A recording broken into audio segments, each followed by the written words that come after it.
back. Yeah. It's, handy at times to just, stick your phone somewhere.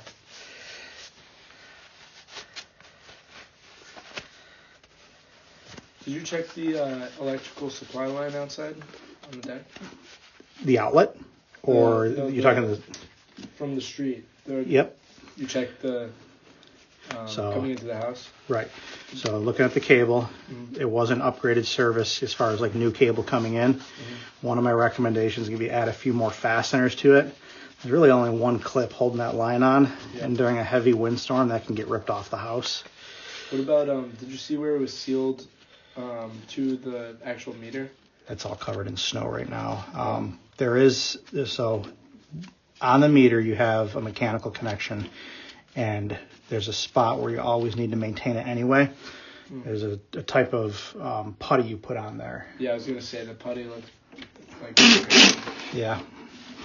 So, those are one of the default areas in the report that kind of talks about maintenance, because it doesn't really last all that long, especially when you get snow sitting on it.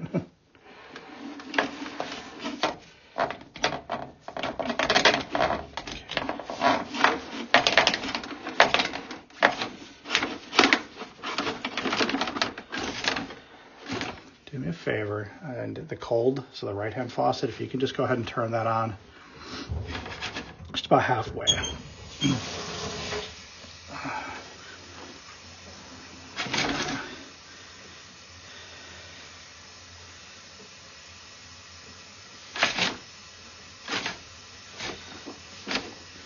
Actually, I'm going to have you turn that off now. Thank you.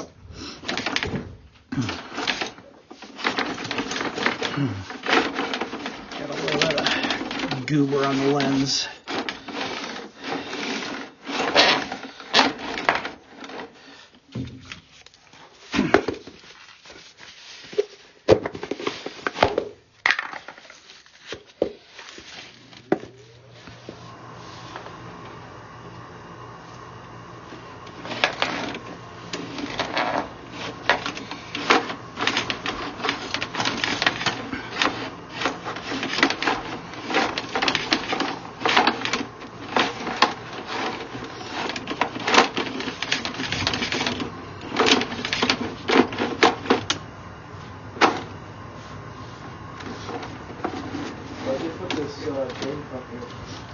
So based off of the connection to the sewer, any fixtures in the basement would have to go underground. And going underground becomes problematic with all the pipes. So they put the pump there to pump up over and where the original... Oh, it's literally just connected to the sink and Yep. the washing machine? Yep, they call them a laundry pump. It's like a sump pump in a box that is just for the laundry connection. And you only see them in situations like this where it's better to go overhead than have to replace a line underground. I think this Frank's Mr. Plumber service did everything correctly? So far, looking pretty good. And I don't know all of what they were contracted to do. I could say, they cut this out, put this here in, and I guess they this. did the clean out. Yeah. So they did that to add the clean out. They did it to add the laundry pump, probably because the drain line that would have been over there would have been shot. Yeah. They strapped this up properly. I often find a lot of shitty plumbers.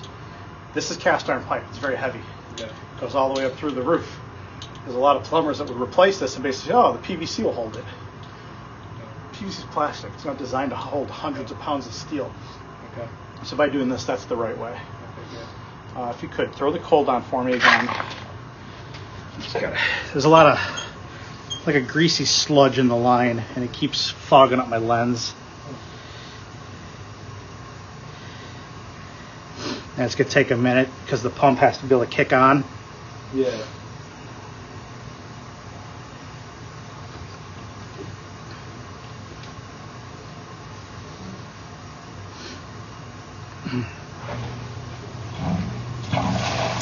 Oops, too much. Turn it off, please. Okay.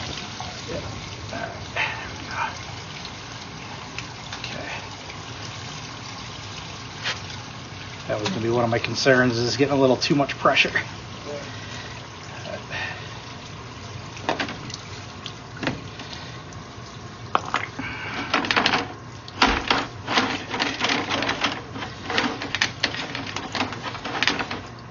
All right, there we go.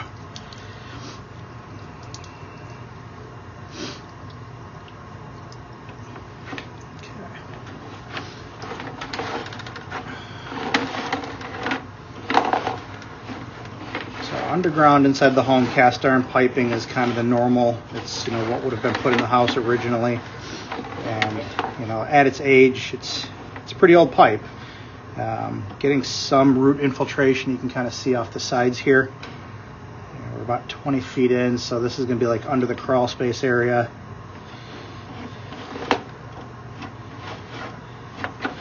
At some point, we'll probably transition to clay tile. See all the root right there. So right now that's not currently blocking the flow of the water, but it's going to. As you see all those little things dangling there, look where the water path is.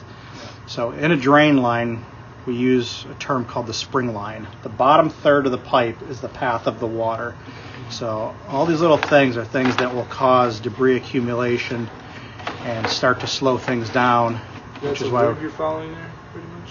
Yeah, there's a little bit of a root there, and then there's a little bit of a ball of something there, and you can see all this is roots on the sides. You can see all along here. That's not cracks. That's a root that kind of grew in right here. This is now we're into clay tile, and you can see we got some minor root infiltration there. Like this is right about at the street.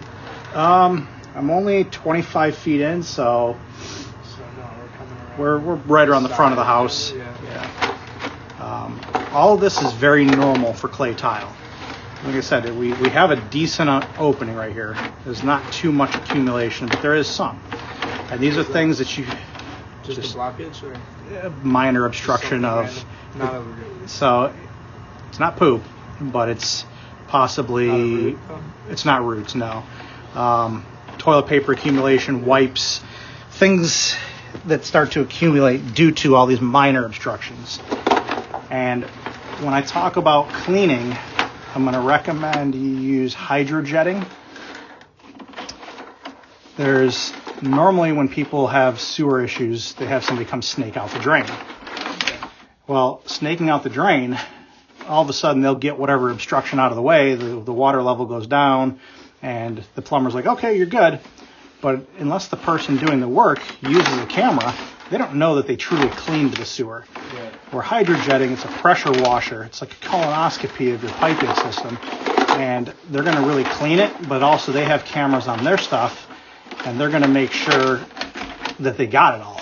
Yeah. But also, it's a lot less likely to damage the piping system because you're just using high pressure water. Mm-hmm. Whereas a snake, as it whacks around in there, all right, we're at the street transition there. As the snake goes down, it's a steel cable whacking away, and you can really damage a pipe. But it's the traditional method of cleaning a sewer. Hydrojetting is more expensive, potentially upwards of $500 or so. But it's going to get this to be a lot cleaner. Hydrojetting will cut tree roots too. So the tree roots are somewhat normal. Absolutely, because of clay tile piping.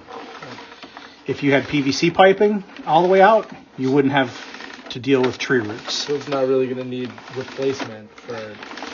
I'm not seeing any need for replacement. Like, if I was going to recommend replacement, we'd be talking structural defect of the pipe. The pipe is crushing, collapsed, broken in a way.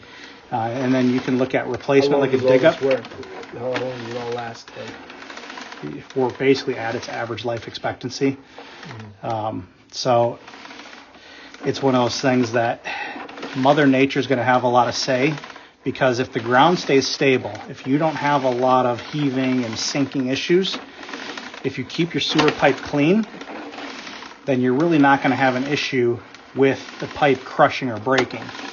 But if you keep having root infiltration issues and you don't clean them, as the roots grow into the pipe, that root being a living material expands, right? It grows. That can crack the pipe. So Do you recommend hydrojetting like immediately, pretty much? Absolutely. Based off the accumulation we have in here, even though this is flowing through to the end, you're going to get obstructions, and those will lead to problems. Okay. So hydrojetting, yes, and then keep an eye on it, and as needed, you may want to consider not necessarily a dig up replace, but a